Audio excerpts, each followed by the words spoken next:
So அடுத்தபடியாக எடுத்துக்கிட்டிங்கன்னா skin care. So நம்ம என்னதான் பாடியை மெயின்டைன் பண்ணாலுமே சினிமாவுக்கு ரொம்ப முக்கியம். எவ்வளோக்கு எவ்வளோ பாடியை நம்ம மெயின்டைன் பண்ணாலும் லுக்குமே ரொம்ப முக்கியம். ஸோ ஸ்கின் ரொம்ப ஷைனிங்காக இருக்கணும். ரீசெண்ட் டைமில் சமந்தாக்கு பார்த்தீங்கன்னா ஸ்கின்ல தான் பிரச்சனையே வந்துச்சு அவங்களுக்கு ஸ்டார்டிங்கில். பட் அதுலேயே அவங்க ஷைன் ஆகி இப்போ ரொம்ப ஷைனிங் ஸ்டாராக இருக்காங்க. ஸோ சமந்தா மாதிரி அந்த ஒரு ஸ்கின் கேரை மெயின்டைன் பண்ணுறதுக்கும் டயட் பிளான்லேயே நம்ம பண்ணலாமா, இல்லை அதுக்கு தனியாக மெடிசின்ஸ் ஏதாவது எடுத்துக்கலாமா, இல்லை டயட் பிளான்லேயே நம்மளால் அந்த ஸ்கின்னை வந்து பயங்கரமாக க்ளோ பண்ண முடியுமா சார்? கண்டிப்பா ப்ரோ. லைக் ஃபுட் எடுக்கக்கூடிய ஃபுட்லேயே வந்து நமக்கு நீங்க ஒரு ஏபிசி ஜூஸ் எடுத்துக்கிட்டீங்க அப்படின்னா உங்களுக்கே தெரியும். நீங்க 1 மந்த் ஒரு கண்டினியூஸா வந்து ஏபிசி ஜூஸ்ல வந்து இருக்கக்கூடிய ஒவ்வொரு ஆன்டி ஆக்சிடென்ட்ஸ் அண்ட் நம்ம அதுல வந்து ஒரு பீட்ரூட் யூஸ் பண்றோம், ஆப்பிள் அண்ட் வந்து லைக் கேரட்.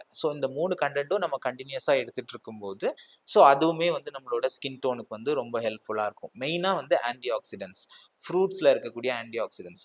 இப்போ நாங்க வந்து லோஸ்லியா மேம் அண்ட் வந்து ஆர்ஜி ஆனந்தி இவங்களுக்கு எல்லாருக்குமே வந்து ஃபுட்டு ப்ரொவைட் பண்ணும்போது அவங்க வந்து ஸ்கின் டோன் லைக் அவங்க லைக் மூவிஸ் இந்த மாதிரி இதுல எல்லாம் வர்றதுனால அவங்க ஸ்கின் டோனுக்கு மேக்ஸிமம் வந்து அவங்க வந்து லைக் இந்த மாதிரி தான் எங்களுக்கு வேணும், எங்க டயட்டிஷியன்ட்ட கன்சல்ட் பண்ணும்போதே அவங்க இந்த மாதிரி தான் ரெக்குயர்மெண்ட்ஸ் தேவை அப்படிங்கிறத சொல்லுவாங்க. அதுக்கேற்ற மாதிரி நார்மலா நம்ம வந்து ஒரு ஃபுட்டு லைக் ஒரு லஞ்ச் டைம்லயே வந்து நம்ம ஒரு பப்பாயா எடுத்துக்கணும் இல்லை பைனாப்பிள் எடுத்துக்கணும் அப்படிங்கிறது கிடையாது. அதுக்கு இன்னும் ஒரு டைமிங் இருக்கு. நம்மளோட பாடி ஒரு லஞ்ச் டைம்ல நம்ம ஒரு ஃபுட் இன்டேக் பண்றோம்னா அது ஒரு அளவுக்கு தான் அதை வந்து இன்டேக் பண்ணும், மேக்ஸிமம் அது வேஸ்ட் பண்ணிடும் மற்ற விஷயங்கள்.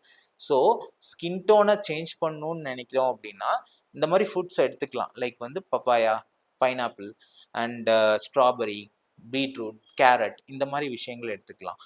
இந்த மாதிரி விஷயம் எடுத்துக்கிறதும் ஒரு டைம் பீரியட் இருக்கு. ஸ்நாக் டைம் ஒரு 11 o'clock நமக்கு பசிக்குதா, அந்த டைம்ல இதை எடுத்துக்கலாம், இல்லை ஏர்லி மார்னிங் இந்த மாதிரி எடுத்துக்கலாம். இந்த மாதிரி பண்ணும்போது கண்டிப்பா ஸ்கின் டோன் வந்து சேஞ்ச் ஆகும். இந்த மாதிரி பண்றதுனால தான் இன்னைக்கு வந்து ஆக்டர்ஸா இருக்கட்டும் எல்லாருமே அவங்களோட இதை வந்து மெயின்டைன் பண்றாங்க. எல்லாரும் நினைப்பாங்க லைக் சம்திங் அவங்க வந்து ஏதோ சர்ஜரி பண்ணிக்கிறாங்க அப்படின்னு.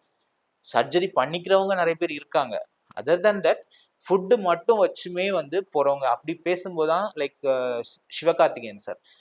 அவருக்குமே வந்து நாங்கள் வந்து ஃபுட் வந்து ப்ரொவைட் பண்ணிட்டு இருந்தோம்.